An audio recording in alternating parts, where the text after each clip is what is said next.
Hello बच्चों, क्या हाल है। तो चलिए आज हम पढ़ेंगे एनसीईआरटी इतिहास कक्षा 6 के चैप्टर 2 को।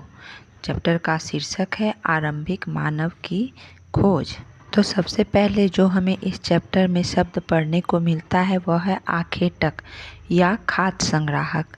यह शब्द इस महाद्वीप पर लगभग 20 साल पहले रह रहे लोगों के लिए प्रयोग किया गया था और यह नाम उन्हें उनके भोजन के इंतजाम करने की विधि के आधार पर दिया गया था। ये लोग एक स्थान से दूसरे स्थान पर जाया करते थे। जाने के बहुत सारे कारण थे, जिसमें से एक कारण था भोजन की तलाश में। ये लोग भोजन की तलाश में एक स्थान से दूसरे स्थान पर जाया करते थे। और दूसरा कारण था जानवरों के लिए। क्योंकि फल फूल हर समय उपलब्ध नहीं होते थे, तो ये जानवरों का शिकार करके उसे भोजन के रूप में खाते थे। तो इसीलिए जानवरों के पीछे भी ये लोग एक स्थान से दूसरे स्थान पर जाया करते थे। और तीसरा कारण था जानवरों के लिए चारा के लिए भी यह लोग दूसरे स्थान पर जाया करते थे। और चौथा कारण था जल के लिए, क्योंकि ये लोग जहाँ रहते थे तो सभी नदी में हमेशा पानी उपलब्ध नहीं रहता है। तो पानी के सूख जाने के कारण जानवरों का भी प्रस्थान होता था और ये लोग भी प्रस्थान करते थे, क्योंकि जल के बिना जीवन संभव ही नहीं था। तो इसीलिए ये लोग जल की तलाश में भी एक स्थान से दूसरे स्थान पर जाया। और आगे इस चैप्टर में हमें पुरा स्थल शब्द का प्रयोग मिलता है। पुरा स्थल उस स्थान को कहते हैं जहाँ पर पुराने समय के औजार, बर्तन और इमारतें जैसे अवशेष मिले हैं। उस स्थान को हम पुरा स्थल कहते हैं। पाषाण काल की शुरुआत लगभग आज से 20 लाख वर्ष पहले हुई थी, जो 20 लाख वर्ष से चलकर 12,000 वर्ष तक चली। उसे हम पुरा पाषाण काल कहते हैं। पुरा पाषाण का अर्थ है 2 शब्द से मिलकर बना है। पहला पुरा मतलब पुराना, पाषाण मतलब पत्थर। दूसरा है मध्य पाषाण काल, जो कि 12,000 वर्ष पूर्व से लेकर 10,000 वर्ष तक चला था। और तीसरा है नव पाषाण काल, जो 10,000 वर्ष में प्रारंभ हुआ था। मनुष्य जीवन की 99% कहानियाँ जो हैं वो पुरा पाषाण काल में ही घटित हुई हैं।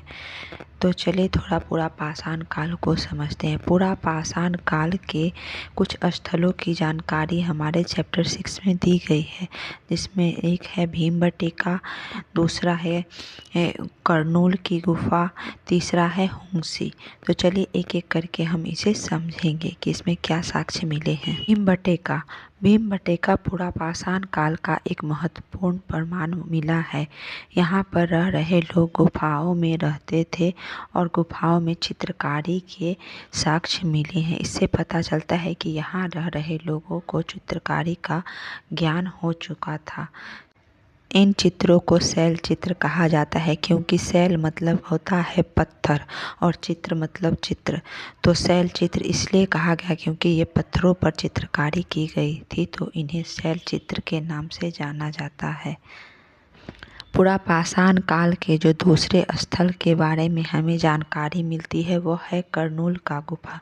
कर्नूल आंध्र प्रदेश में स्थित है। यहाँ पर भी आरंभिक मानव के रहने के प्रमाण मिले हैं। यहाँ पर राख के अवशेष मिले हैं, जिससे कि आग के उपयोग का पता चलता है। आग का प्रयोग प्रकाश के लिए होता होगा, या फिर मांस को भूनकर खाने के लिए होता होगा, या फिर जंगली जानवरों को दूर भगाने के लिए भी किया जाता होगा, ऐसा कि वैज्ञानिक अनुमान लगाते हैं। तीसरा जो पुरा पाषाण काल के स्थल के प्रमाण मिले हैं वो हमें हुंगसी से मिले हैं। हुंगसी से हमें पत्थरों के औजार के बनाने के प्रमाण मिले हैं। यहाँ छोटे छोटे टुकड़े भी मिले हैं पत्थरों के, जिससे कि ऐसा प्रमाण लगाया जाता है कि यहाँ पर औजारों का कारखाना रहता होगा। ऐसा पुरातात्विद अनुमान लगाते हैं कि लगभग आज से 12,000 वर्ष पहले जलवायु में परिवर्तन हुआ और जिस कारण से घास में, पेड़ पौधों में और जंगली जानवरों के प्रजनन में अत्यधिक विकास हुआ और जिससे हमें बहुत ही प्रगति मिली। इस काल में मानव जीवन की अत्यधिक प्रगति हुई और इस काल को मध्य पाषाण काल की संज्ञा दी गई है। इस काल में जो हथियार थे वो थोड़े छोटे बनने लगे और धारदार और नुकीले ज़्यादा होने लगे थे। इस काल में मनुष्य जीवन का विकास अच्छी तरह से हो रहा था। पाषाण काल के सबसे अंतिम समय को हम नवपाषाण काल कहते हैं। इसके जो साक्ष्य मिले हैं वो हमें कई जगह से मिले हैं, जिसमें से कुछ के नाम हमें किताब में दिए हुए हैं, जैसे कि बुर्ज होम जो कि कश्मीर में पड़ता है, मेहरगढ़ जो कि दक्षिणी बलूचिस्तान में पड़ता है, चिराद जो कि बिहार में पड़ता है, दाओजली हेडिंग जो कि असम में पड़ता है, कोल्डी हवा जो कि यूपी में पड़ता है, हलूर कर्नाटक में पड़ता है, पयमपल्ली तमिलनाडु, चैतलहुक तुर्की में देश में पड़ता है। तो ये सब जगहों से काल के साक्ष्य मिले हैं। सबसे पहले जिस जानवर को पालतू बनाया गया वह था कुत्ता, उसके बाद भेड़ और बकरी। बुर्ज होम कश्मीर में गड्ढों के नीचे घर बनाने के साक्ष्य मिलते हैं, जिसे कि गर्तावास कहा जाता था, जो कि गुफा के अंदर घर रहता था और उसके चूल्हे जो हैं वो बाहर रहा करते थे। तो जिससे अनुमान लगाया जाता है कि खाना बाहर बना करता था वे लोग जानवरों से बचने के लिए, और नहीं तो ठंडी और गर्मी से बचने के लिए धरती के नीचे गड्ढा बना के रहा करते थे, जो कि हमें बुर्ज होम कश्मीर से इसके साक्ष्य मिलते हैं। बुर्ज होम से आदमी के साथ कब्र में कुत्तों के दफनाने के भी साक्ष्य मिले हैं, जिससे कि यह पता चलता है कि मनुष्य के साथ उसके जो ज़रूरी सामान होते थे या फिर उसके जो प्रेमी होते थे उन्हें भी दफनाया जाता था। मेहरगढ़ में बस्तियों का आरंभ लगभग 8,000 वर्ष पहले हुआ था। यह स्थान ईरान जाने के रास्ते में पड़ता था और इसीलिए यह स्थान अत्यधिक महत्वपूर्ण हुआ करता था। यह बोलन दर्रे के पास एक हरा भरा समतल मैदान था। यहाँ सबसे पहले जौ और गेहूँ की खेती हुई थी तथा भेड़ और बकरी के पालने के ना भी यहीं से आदमियों ने सीखा था। यहाँ से घरों के चौकोर और आयताकार होने के अवशेष मिले हैं। अंडाकार कब्रों में आदमियों के साथ बकरी के दफनाने के भी साक्ष्य मिले हैं।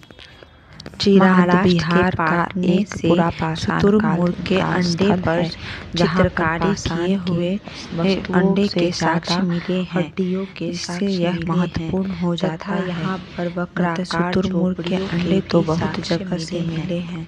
तो इसी के साथ मुझे लगता है कि मैंने पाठ में मौजूद सभी जानकारी आपको दे दी है। देखने के लिए बहुत बहुत धन्यवाद। प्लीज़ लाइक और सब्सक्राइब करें।